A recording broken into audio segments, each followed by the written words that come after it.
नमस्कार दोस्तों, स्वागत है आपका आज के मुख्य समाचार में, जिसमें सबसे पहली और बड़ी खबर में आपको बताएंगे कि यूथ कांग्रेस के कार्यक्रम में राहुल गांधी ने साधा केंद्र पर निशाना। सत्ता के लिए बीजेपी मणिपुर क्या पूरे देश को जला देगी, दिया ये बयान। दूसरी खबर में जिक्र होगा कि मणिपुर जाएंगे इंडिया के सांसद, हिंसा प्रभावित क्षेत्रों का करेंगे दौरा।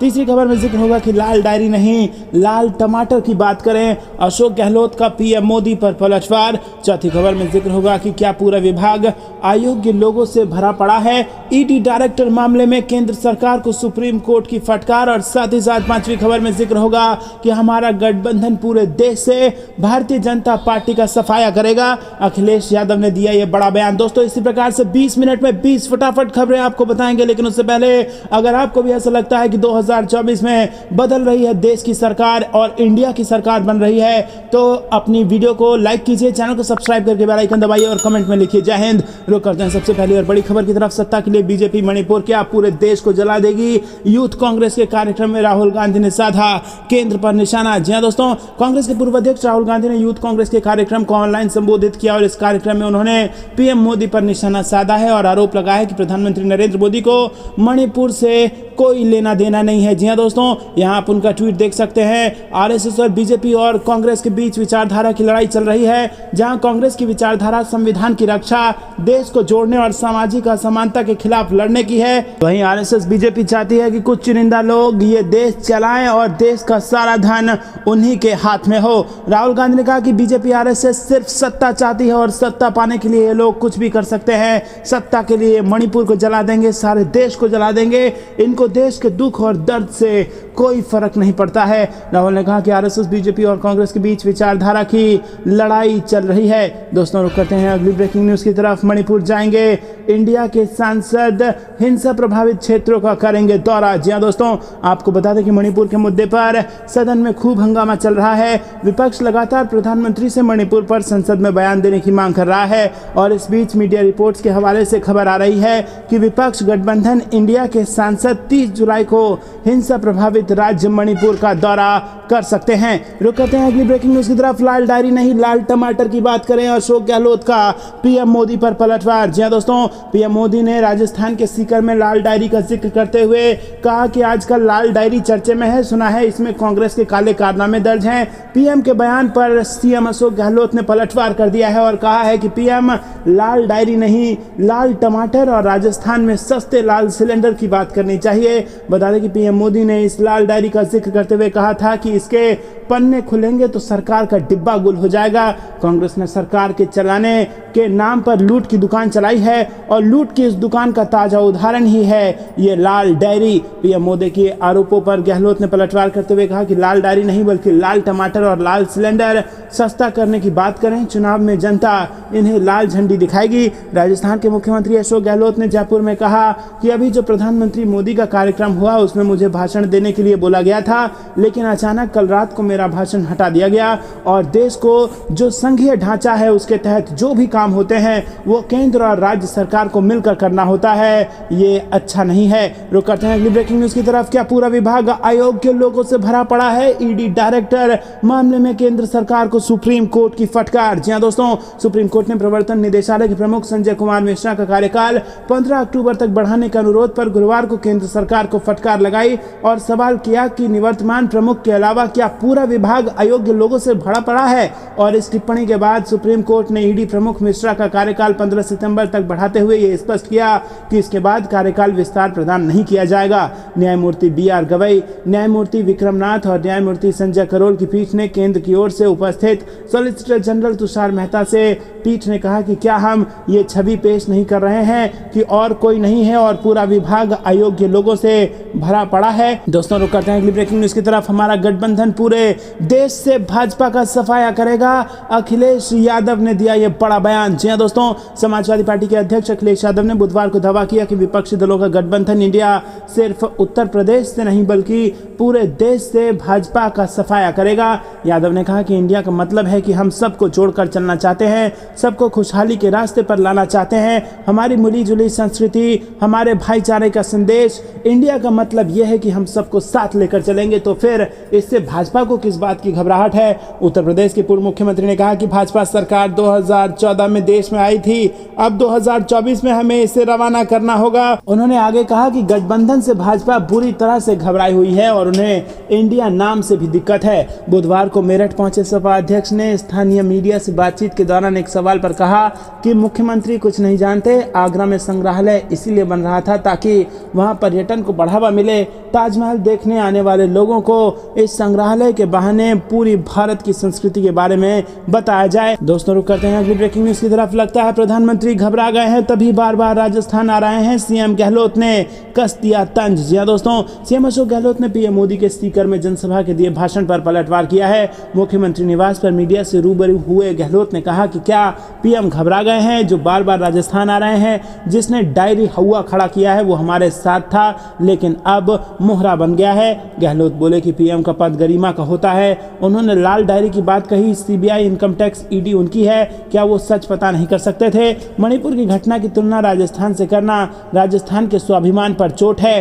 सीएम अशोक गहलोत ने प्रधानमंत्री मोदी के बयान पर जवाब देते हुए कहा कि पीएम ने सीकर के अंदर लाल डायरी का भाषण दिया है। पीएम पद की बहुत बड़ी गरिमा है, उनके पास एजेंसियां हैं, सच्चाई क्या वो पता नहीं कर सकते, क्योंकि जिसने डायरी का हुआ खड़ा किया है वो हमारे साथ था। गहलोत ने कहा कि राज्य की जनता को 10 गारंटी हमने दी है। गारंटी का मतलब गारंटी होता है। गारंटी की हमारी योजनाएं लागू हो चुकी हैं और हम फसल बीमा की गारंटी भी जल्द पूरी करेंगे। केंद्र सरकार पैसा देकर राज्य पर एहसान नहीं करती। जो हम आपको 500 रुपए में गैस का सिलेंडर दे रहे हैं तो कोई एहसान नहीं कर रहे हैं। महिला बचत करेगी तो बच्चे का अच्छे से लालन पालन करेगी। जैसा पिछले 5 सालों में हुआ वैसा ही प्रदेश में आज तक कभी किसी ने नहीं किया। दोस्तों, रुक करते हैं अगली ब्रेकिंग न्यूज की तरफ। इंदौर में बीजेपी चुनावी रणभेरी।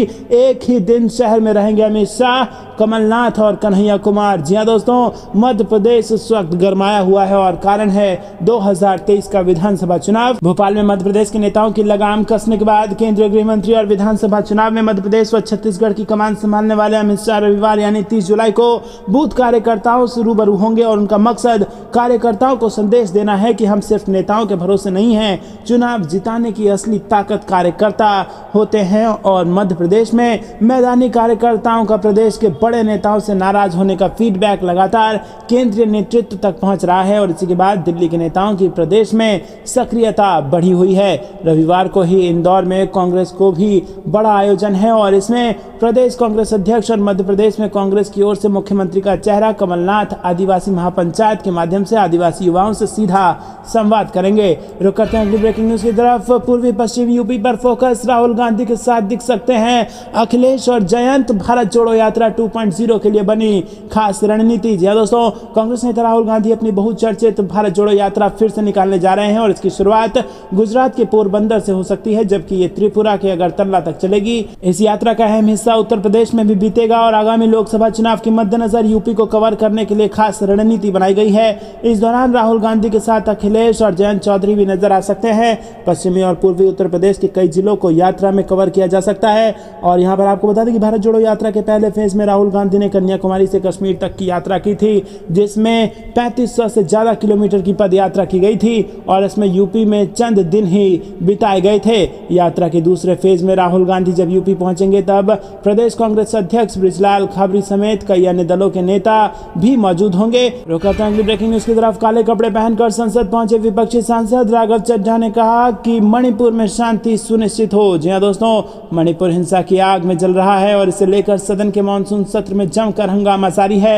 मणिपुर में जारी हिंसा को रोकने में विफलता के लिए आम आदमी पार्टी के वरिष्ठ नेता और राज्यसभा सांसद राघव चड्ढा ने भाजपा पर निशाना साधा है। उन्होंने कहा है कि मणिपुर में हिंसा और अशांति का माहौल है, जबकि केंद्र सरकार लगातार राज्य में शांति बहाल करने के अपने संवैधानिक दायित्वों को पूरा करने में विफल हो रही है। इंडिया गठबंधन से जुड़े सांसद गुरुवार को काले कपड़े पहनकर संसद पहुंचे और मणिपुर में लोगों पर हो रहे अत्याचारों और क्रूरता की निंदा की। इस दौरान आम आदमी पार्टी सांसद राघव चड्ढा ने कहा कि इस संकट के समय में मणिपुर की जनता के साथ एकजुटता दिखाने के लिए एक प्रतीकात्मक विरोध है और इस विरोध का लक्ष्य ये है कि मणिपुर हिंसा पर सरकार की चुप्पी अस्वीकार्य है और उन्हें हर हाल में इस पर निर्णायक कार्रवाई करनी चाहिए। रुक करते हैं अगली ब्रेकिंग न्यूज की तरफ। तरफ सीबीआई करेगी मणिपुर वायरल वीडियो मामले की जांच, वीडियो बनाने वाला फोन भी बरामद, 35,000 जवान तैनात। जी हां दोस्तों, मणिपुर में आदिवासी महिलाओं को परेड कराने के मामले की जांच केंद्रीय अन्वेषण ब्यूरो यानी कि सीबीआई को सौंप दी जाएगी और केंद्रीय गृह मंत्रालय ने गुरुवार को ये जानकारी दी है। दोस्तों आपको बता दें कि शीर्ष सरकारी सूत्रों के हवाले से बताया गया है कि केंद्र सरकार सुप्रीम कोर्ट में हलफनामा दाखिल कर वायरल वीडियो मामले की सुनवाई मणिपुर से बाहर कराने का भी अनुरोध करेगी और इसके अलावा जिस मोबाइल फोन से मणिपुर की महिलाओं का वायरल वीडियो शूट किया गया था उसे बरामद कर लिया गया है और वीडियो शूट करने वाले व्यक्ति को गिरफ्तार कर लिया गया है। पुलिस ने यह मोबाइल फोन सीबीआई को सौंप दिया है। रिपोर्ट के मुताबिक ऐसा माना जा रहा है कि जिस फोन से ये वीडियो लीक किया गया था उसकी जांच से सिलसिलेवार घटनाओं का पता लगाया जा सकेगा। रुक करते हैं अगली ब्रेकिंग न्यूज की तरफ। पीएम मोदी में हिम्मत नहीं, बिहार के भाजपा प्रवक्ता का बड़ा दावा, चौराहे पर अपने इस्तीफे की लगा दी होर्डिंग। जी हां दोस्तों, मानसून सत्र के दौरान संसद में मणिपुर में जारी हिंसा को लेकर जबरदस्त हंगामा चल रहा है और इसी बीच बिहार में भाजपा के प्रवक्ता विनोद शर्मा ने गुरुवार को पार्टी से अपना इस्तीफा दे दिया। उन्होंने बिहार में अपने इस्तीफे की होर्डिंग लगाई है जिसमें उन्होंने मणिपुर हिंसा के लिए मुख्यमंत्री वीरेंद्र सिंह और पीएम मोदी को सीधा जिम्मेदार ठहरा दिया है और विनोद ने यह भी दावा किया है कि वीरेंद्र सिंह को बर्खास्त करने की हिम्मत पीएम मोदी में नहीं है और ऐसे नेतृत्व में काम करने से मुझे आत्मग्लानि हुई और कलंकित महसूस कर रहा हूं। दोस्तों आपको बता दें कि जो वीडियो वायरल हुआ उस पर विनोद शर्मा ने आरोप लगाया कि इस घटना ने अंतर्राष्ट्रीय मंच पर भारत को बदनाम किया है। शर्मा ने मणिपुर के मुख्यमंत्री एन बीरेन सिंह के उस दावे पर हैरानी जताई जिसमें उन्होंने कहा था कि राज्य में इसी तरह की सैकड़ों घटनाएं हुई हैं। उन्होंने कहा कि मैंने भारी मन से बीजेपी से इस्तीफा दिया है, मणिपुर की स्थिति ने भारत को बदनाम किया है। विनोद शर्मा ने बीजेपी के राष्ट्रीय अध्यक्ष जेपी नड्डा और पीएम मोदी को भी पत्र लिखकर बताया कि ऐसी घटना कहीं और नहीं हुई। उन्होंने कहा कि फिर भी पीएम सो रहे हैं और उनमें सीएम बीरेन सिंह को बर्खास्त करने की हिम्मत नहीं है। दोस्तों यहाँ पर काबिले तारीफ हिम्मत दिखाई है भाजपा की इस नेता जिनका नाम है विनोद शर्मा ने और यहाँ पर उन्होंने एक जो होर्डिंग है उसको चौराहे पर चिपका दिया है, अपने इस्तीफे का होर्डिंग चौराहे पर चिपका दिया है और बीजेपी की पोल खोल कर रख दी है। और सबसे बड़ी बात यह की है कि सीधा प्रधानमंत्री नरेंद्र मोदी को और बीरेन सिंह को जो कि वहाँ के मुख्यमंत्री हैं मणिपुर के, उनको जिम्मेदार बता दिया है यहाँ पर। तो दोस्तों क्या आप भी उनके इस हिम्मत को सैल्यूट करते हैं? कमेंट में जरूर बताइए, वीडियो लाइक करना मत भूलिएगा। रुक करते हैं अगली ब्रेकिंग न्यूज की तरफ। हुड्डा की रणनीति से हरियाणा में सिमट रहा बीजेपी आईएनएलडी का कुनबा, काम करने लगी है दीपेंद्र सिंह की रणनीति। जी हां दोस्तों, बीजेपी और इनेलो के नेता लगातार कांग्रेस में शामिल हो रहे हैं और एक बार फिर बड़ी संख्या में अन्य पार्टियों के नेताओं ने राज्यसभा सांसद दीपेंद्र हुड्डा के दिल्ली निवास पर कांग्रेस की सदस्यता ग्रहण कर ली है। दोस्तों रुक करते हैं अगली ब्रेकिंग न्यूज की तरफ। पीयूष गोयल ने राज्यसभा में खड़गे को रोकने के लिए पार्टी सांसदों को उकसाया, जयराम रमेश ने लगाया ये आरोप। जी हां दोस्तों, कांग्रेस नेता जयराम रमेश ने गुरुवार को आरोप लगाया कि राज्यसभा में सदन के नेता पीयूष गोयल ने पार्टी सांसदों को कांग्रेस नेता मल्लिकार्जुन खड़गे को सदन में मणिपुर हिंसा पर प्रधानमंत्री नरेंद्र मोदी के बयान की मांग करने से रोकने के लिए उकसाया। एक ट्वीट में रमेश, जो कांग्रेस महासचिव संचार प्रभारी भी हैं, उन्होंने कहा कि बीजेपी संसद में शालीनता और मर्यादा की सभी सीमाएं लांघ रही है। दोस्तों सुबह सदन के नेता पीयूष गोयल ने बीजेपी सांसदों को उकसाया जिन्होंने तब विपक्ष के नेता मल्लिकार्जुन खड़गे को मणिपुर पर प्रधानमंत्री के बयान और उसके बाद उस पर चर्चा के लिए इंडिया की मांगों को उठाने के लिए राज्यसभा में बोलने से रोका। तो दोस्तों यहाँ पर आरोप लगाया है जयराम रमेश ने और ट्वीट आप देख सकते हैं जिसमें लिखा गया है कि संसद में शिष्टाचार और मर्यादा की सभी सीमाओं को बीजेपी पार करती जा रही है। सुबह और किसी ने नहीं बल्कि सदन के नेता पीयूष गोयल ने भाजपा सांसदों को उकसाया, जिसके बाद उन लोगों ने नेता प्रतिपक्ष मल्लिकार्जुन खड़गे जी को बोलने से रोका। वो राज्यसभा में इंडिया की ओर से मणिपुर मामले पर चर्चा की मांग रख रहे थे। रुक करते हैं अगली ब्रेकिंग न्यूज की तरफ। अमित शाह को प्रधानमंत्री बना दीजिए, छत्तीसगढ़ के डिप्टी सीएम ने मारा तंज। जी हां दोस्तों, मणिपुर में महिलाओं से दुर्व्यवहार को लेकर पूरे देश में सियासत तेज हो गई है। मणिपुर मुद्दे पर छत्तीसगढ़ के उप मुख्यमंत्री टीएस सिंहदेव ने प्रधानमंत्री नरेंद्र मोदी पर तीखा प्रहार किया। डिप्टी सीएम सिंहदेव ने मणिपुर हिंसा पर पीएम मोदी द्वारा जिम्मेदारी नहीं लेने पर अमित शाह को देश का प्रधानमंत्री बनाने की मांग कर दी है। मणिपुर मुद्दे पर चर्चा में सहयोग के लिए गृह मंत्री अमित शाह द्वारा विपक्ष को पत्र लिखने पर सिंहदेव ने कहा, कई लोग अपनी जान गंवा रहे हैं, महिलाओं के साथ क्रूर और अमानवीय व्यवहार किया जा रहा है। अगर कार्रवाई एफआईआर होने के 77 दिन बाद शुरू की जाती है तो जवाबदेह कौन है? पीएम मोदी और गृह मंत्री अमित शाह दोनों को इसके बारे में पता होगा। अगर पीएम मोदी जिम्मेदारी नहीं लेना चाहते हैं तो अमित शाह को प्रधानमंत्री बना दें, फिर अमित शाह जवाब दे सकते हैं। दोस्तों प्रधानमंत्री मोदी ने जवाब नहीं दिया है, अमित शाह जवाब देने की बात कह रहे हैं और इसीलिए यहाँ पर छत्तीसगढ़ के डिप्टी सीएम टीएस सिंहदेव ने कहा है, तंज मारते हुए कहा है कि ऐसा कीजिए कि अमित शाह को ही प्रधानमंत्री बना दीजिए, फिर वो जिम्मेदारी लेते फिरेंगे। रुक करते हैं अगली ब्रेकिंग न्यूज की तरफ। उमर अब्दुल्ला का बड़ा बयान, कहा कश्मीर में चुनाव कराने को लेकर बीजेपी डरती क्यों है। जी हां दोस्तों, आपको बता दें कि जम्मू कश्मीर के पूर्व मुख्यमंत्री और नेशनल कॉन्फ्रेंस के नेता उमर अब्दुल्ला ने बुधवार को राज्य में युवाओं के बीच उच्च बेरोजगारी दर को लेकर भारतीय जनता पार्टी पर निशाना साधा है। उमर अब्दुल्ला ने कहा कि केंद्र में सत्तारूढ़ दल की ओर से इस केंद्र शासित प्रदेश में विधानसभा चुनाव कराने से बचने के कारणों में बढ़ती बेरोजगारी भी है। अब्दुल्ला ने कहा कि इसमें कोई आश्चर्य नहीं है कि बीजेपी जम्मू कश्मीर में चुनाव कराने को लेकर भयभीत है। अब्दुल्ला ने ट्वीट किया, और ये उनका नया जम्मू कश्मीर है। वो केंद्र शासित प्रदेश में पिछले 5 साल से प्रत्यक्ष रूप से शासन कर रहे हैं। 5 अगस्त 2019 को उठाए गए कदम के लिए एक तर्क दिया जा रहा था कि इससे बड़े पैमाने पर रोजगार के अवसर पैदा होंगे, लेकिन झूठ की लंबी सूची में ये एक और झूठ है। रुक करते हैं अगली ब्रेकिंग न्यूज की तरफ। दरभंगा में 72 घंटों का सोशल मीडिया बैन, मुहर्रम से पहले नीतीश सरकार की सख्ती। जी हां दोस्तों, दरभंगा जिले के विभिन्न स्थानों पर पिछले एक सप्ताह से दो पक्षों के बीच हो रहे विवादों के बाद अगले 72 घंटे के लिए इंटरनेट सेवा बंद कर दी गई है। आदेश के अनुसार 27 जुलाई की शाम 4 बजे से 30 जुलाई की शाम 4 बजे तक दरभंगा जिले में सोशल नेटवर्किंग साइट और इंटरनेट मैसेजिंग पूरी तरह ठप रहेगी। इंटरनेट प्रोवाइडर कंपनियों ने अपने ग्राहकों को इसका मैसेज भेज दिया है और सरकारी सेवाओं को छोड़कर सामान्य इंटरनेट सेवा बंद कर दी गई है। आदेश जारी होने के बाद गुरुवार शाम 5 बजे के बाद जिले में इंटरनेट सेवा पूरी तरह ठप हो गई। और इस संबंध में डीएम राजीव रोशन ने बताया कि अफवाहों पर रोक लगाने के लिए निर्णय लिया गया है। और उन्होंने कहा कि हाल के दिनों में जिले में छोटी छोटी घटनाएं हुई हैं, लेकिन प्रशासनिक तत्परता से समय रहते काबू पा लिया गया है। रुक करते हैं अगली ब्रेकिंग न्यूज की तरफ, जिसमें आपको बता दें कि कांग्रेस बना रही है मध्य प्रदेश में नर्मदा सेना, शिवराज सिंह को सदस्य बनने का ऑफर। जी हां दोस्तों, कांग्रेस की मध्य प्रदेश इकाई के अध्यक्ष और पूर्व मुख्यमंत्री कमलनाथ ने शिवराज सिंह चौहान सरकार पर जमकर हमला बोला है। उन्होंने ऐलान किया है कि कांग्रेस नर्मदा सेवा सेना बनाएगी और यह सेना नर्मदा नदी के संरक्षण के लिए काम करेगी। कमलनाथ ने कहा कि कांग्रेस नर्मदा के संरक्षण के लिए नर्मदा सेवा सेना बनाएगी। नर्मदा नदी 28 क्षेत्रों से होकर गुजरती है और इन क्षेत्रों में सदस्य बनाए जाएंगे। मुख्यमंत्री शिवराज सिंह चौहान भी सदस्य बन सकते हैं। मुझे ऐतराज नहीं है, अगर वो मान जाएं कि नर्मदा में रेत का धंधा बंद हो जाएगा तो मैं शिवराज को भी इसका सदस्य बनने के लिए आमंत्रित करता हूं।